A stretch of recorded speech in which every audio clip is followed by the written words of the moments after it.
Welcome Spurs fans, I'm Aldis aka Boffin, and on this channel you get zero charisma, zero personality but 100% facts. Middlesbrough 1, Tottenham 0. Like I said on the weekend, Tottenham are Dr. Jekyll and Mr. Hyde. Spurs lose 3 games in a row, win, lose, win, then lose again. I have to start with Tottenham's tactics and formation. We constantly play with 5 defenders and 2 deep holding midfielders. How are you meant to score goals with so many players dedicated to defence? The tactics are bizarre. We sit so deep that when we go on the attack, all our forwards are stood in defence when we get the ball. Totally bizarre. I don't profess to be a tactical genius, but during my Sunday League football days, it seemed like common knowledge to push the defence midfield attack up the pitch whenever possible. You would do this to put pressure on the other team in their half. Along with this, you would make sure your team had a good shape. By this I mean making sure there are 3 layers of players, 1 defence, 2 midfield and 3 attack. When I watch Tottenham, they play in 1 line of 10 defenders, just inviting pressure. Then they kick the ball up the pitch back to the other team. They need to push up and press teams, simple as that. I will stop moaning about Spurs formation and tactics now, back to the game. Middlesbrough pressed Tottenham the whole game. Spurs' only real chance came in the first half when Matt Doherty blazed over after rounding the Borough goalkeeper. Middlesbrough deserved the win, and they got their winner when youngster Coburn smashed home in the 107th minute of the game. Spurs are now out of the all cup competitions. As the old saying goes, we can now concentrate on the league. Regarding player ratings, Tottenham's midfielders get minus 100 as they were invisible men with a fetish for passing the ball backwards. Completely inept.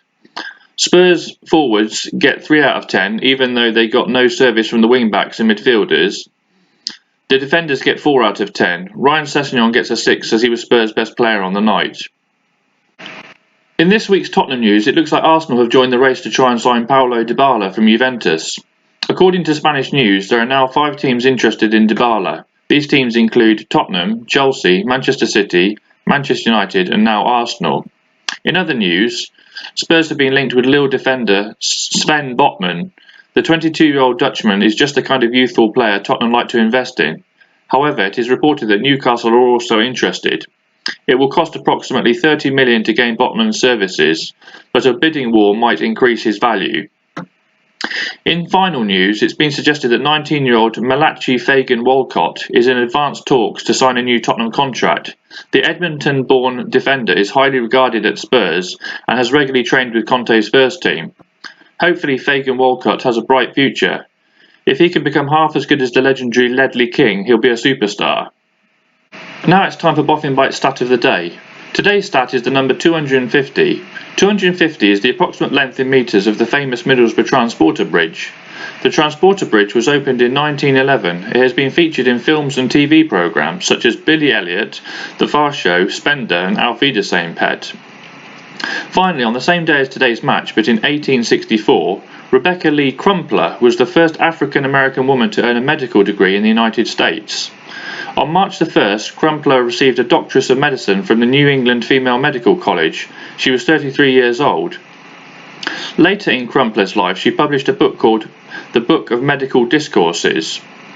Crumpler was a true pioneer who broke down barriers regarding sexism and racism in medicine. That's all for now. Join me soon for more fun and frolics. I'm Aldis, and I'm out.